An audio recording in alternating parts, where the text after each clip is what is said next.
Atëherë, në vitin 2003, ju emëroheni drejtor ekzekutiv i EGL-s në Shqipëri. Po. Çfarë është EGL? EGL-ja është ndërmarrje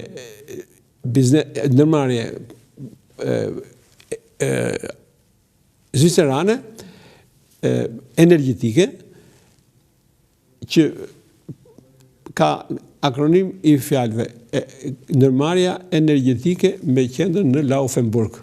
Laufenburg është vetë.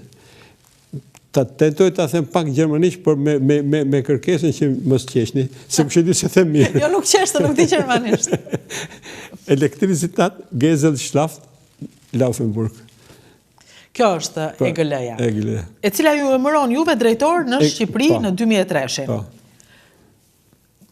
Çfarë ishte qëllimi i EGL-s është, domethënë bëhet fjalë për 2003, për vitin e drejt për drejt projekti. Drejt për drejt projekti TAP. Që është sa kishte filluar. TAP. Çfarë është TAP? TAP do të thotë në Transadriatic Pipeline, do të thonë tubacioni ose linja e gazit transadriatike. Linja e gazit transadriatike. Sepse do kalonte në detin Adriatik nga territori shqiptar në Itali në ujë. Ideja e kujt është TAP-i? Ideja është e EGL-s në Zvicër. Domethënë, kjo kompani private ka këtë ide. Po. Në këtë kompani private drejton një Akim Konrad, që është gjerman. Gjerman, po Zvicër. Po, gjerman zvicerian. Edhe Naska Fizolli ishte protagonist. Po, që punonte atje. Që punon në këtë kompani. Po, punonte në atë kompani dhe ishte protagonist. Dhe fillon takimet. Ata të dy, do me thënë, kanë këtë ide dhe fillojnë takimet në vëndet përkatëse, një për cilve është Shqipëria.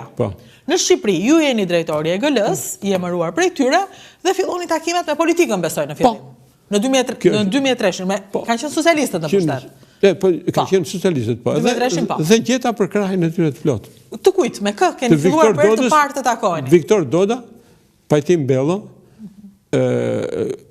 Bujar Leka, Inxhinier Rodi, Inxhinier Simixhiu, mos harroj në me siguri kanë qenë studentët tuaj, një pjesë. Po, një pjesë, po. Bujari ka qenë studentim. Atëre, gjithçka fillon në 2003, në kohën kur qeveria Nano ishte, me Fatos Nano nuk takuat ndonjëherë në atë? Asnjëherë. Nuk shfaqi interes, apo supranoi, apo shkoi aty? Nuk jem në gjendje ta akuzoj, sepse në fakt unë e njihja shumë mirë Fatosin, i kishim shtëpiat me një mur. Me një mur shtëpi? Po. Në këtu ke rruga Hoxha.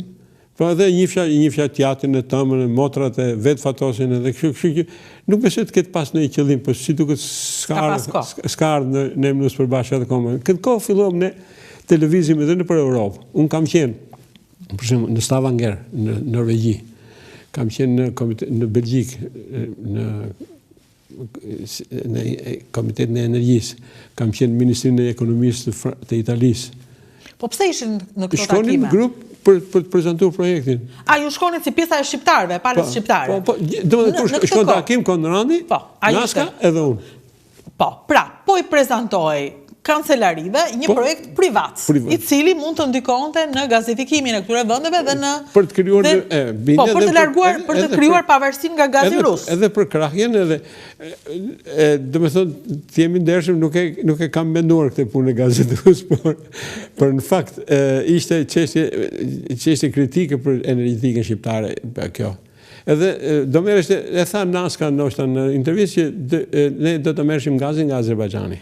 Kjo është historia. Pse si u vendos që gazet merren nga Azerbajxhani? Sepse ishte një projekt analog që vinte këne Nabucco, që vinte deri në detin e Zi, dhe pastaj ishte ideja të kalonte në Turqi dhe të futeshe në rrjetin ekzistues të gazit në Turqi dhe vinte këtej ose të dilte direkt në Bullgari.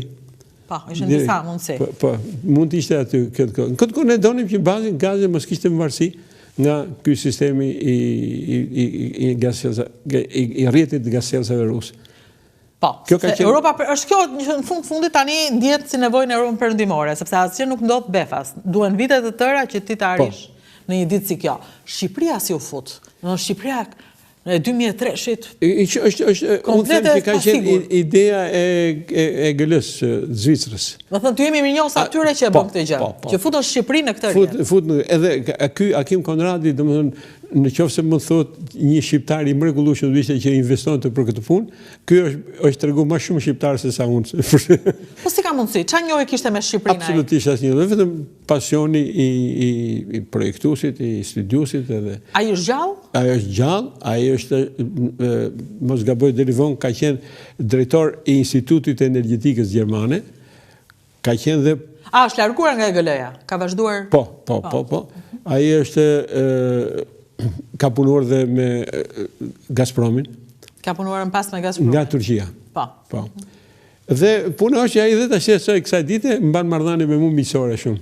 Do doja që të komunikoja me të? Po. Sepse do isha shumë interesuar që nga të gjitha drejtimet të kuptoja si erdhi Tapi në Shqipëri, si u pranuam ne të futeshim në këtë rjet. Rodina, brenda nesh unë më them që mbi këtë bazë, kur mori rrugë Tapi, unë bëra një ndërhyrje që ky njeri duhet të nderohet, vjetur para ti. Edhe është bërë një propozim nga shoqata e gazit të Shqipërisë, shumë e rëndësishme, që të jepet titulli, të jepet një dekorim nga Kuvendi Popullor, nuk është bërë. S'është bërë? Së gjetën dhe dekorat për njeriu që solli. Ishin zënë me këto dekorit e qofteve. Akoma s'është bërë. Ndërkohë, Shqipëria futet... Mos harrit të them që në këtë kohë një person që përveç ministrit të zëvendit ishte Stavri Dhima, doktor i shkencave, profesor, geofizik, një njeri i jashtëzakonshëm, i mençur shumë, i angazhuar shumë, i ndershëm shumë. Ka akoma njerëz të tillë në Shqipëri? Po, është absolut. Domethënë, përgjigje me moralin e viteve të mia se unë s'kam kohë të turpërohem. Se korrigjoj dot veten. Sa e bukur. Po, edhe ai Stavri është i tillë. Atëherë, Tapi, sepse unë do doja t'i kaloj pak etapat për të kuptuar, për të ardhur në ditët e sotme. Cili që pozicioni juaj, pozicioni juaj është drejtor, po cila që puna që ju bën në Shqipëri? Të gjitha marrëdhëniet që bëhen në rrethe, se duhet prezantohesh të projektin në rrethe për të gjitha marrëdhëniet që bëjnë takimet me ministrinë, me ministrat dhe me zëvendësministrat për dokumentacionin, të gjitha i bëjnë derisa erdhi puna që projekti paraqitet në KRTSH. Në çfarë viti? Po, ishte në atë kohë ishte kryetari i KRTSH-s ka qenë Sali Berisha. Berisha, atëherë bëhet fjalë mbas 2005-s. Po. Edhe diçka, pa dashur të flasim politikisht, por Berisha e flet për Tapin si një projekt personal. Domethënë, si ide, ajo është tërësisht e EGL-s. EGL-s, por Berisha e ka mbështetur. E ka mbështetur. Domethënë Berisha, ju jeni takuar me Berishën, besoj. Po. Sali Berishën e kam pas shumë shok. E kishit mik? Po, shok, mik, dakord jam edhe kështu. Kështu që shkuat ju dhe i folët për këtë projekt? Jo, ai për projektin ka folë Naska. Ka folë Naska? Se në atë kohë, domethënë, mund të them unë, ka qenë një çik periudhë ftofje, se më kishin hekur nga puna në 83-shin. Se ju koha e Berishës ju hoqë? Po. Apo jo? Po. Edhe nuk e akuzoj dot, domethënë, unë them që do të ketë pas një reakcion të madh nga që e kanë imponuar atij të drejtën që sa di unë, domethënë, edhe figurat mëdha i kanë thonë ç'ke bëm. Po kur erdhi puna për Tapin, a ju dëgjoj? Po. Edhe ju tha aty në është miku im. A ju tha gjermanëve? Po, që është miku im? Grupit e EGL-s. Po, i tha është miku im. Gjë që unë them që ndikon të pozitivisht ka ato. Se që nga një drejtor i cili pas ka marrëdhënie me këtë. Unë marrëdhënie me ti s'kisha më. Po, vetëm kjo është e vërteta. Po s'mund mos e them. Jo, është shumë mirë. Duhet ta themi. Ajo që dua të di në vazhdim është që filluan punimet për Tapin dhe qeveria ishte... Këtu do projekt tash.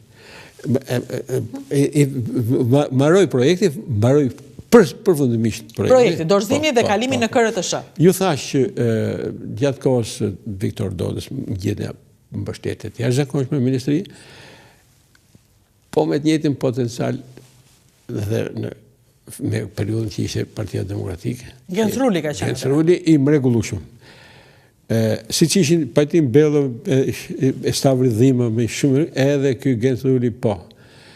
Edhe gjithë zavendë, ishte të mrekullueshëm ishim unë edhe sot i admiroj Durim Kraja, ishte sekretari përgjithshëm i Neritan Alibali, ishte zëvendës ministër. Ishin të gjithë domosdoshmë pozitiv në këtë punë. Të gjithë dhe kam gjetë dashuri për atyre. Jashtëzakonisht shumë dashuri. Nuk kam pas asnjëherë rast ndoshta është duhet ta them për të qeshur vetëm që në ministri kishte një roje që quhej Mustafa. Kur kam shumë për herë të parë thotë më hapte derën ku do më shku, kështu. Mbasi kalon sa dy, sa shkoj, hajde profesor. Shko ku dush.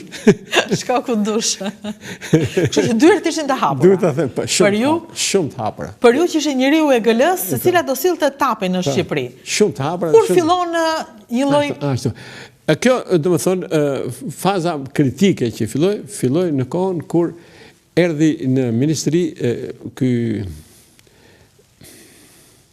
Dritan Prifti dhe Agjinasto. Agjinasto. Po.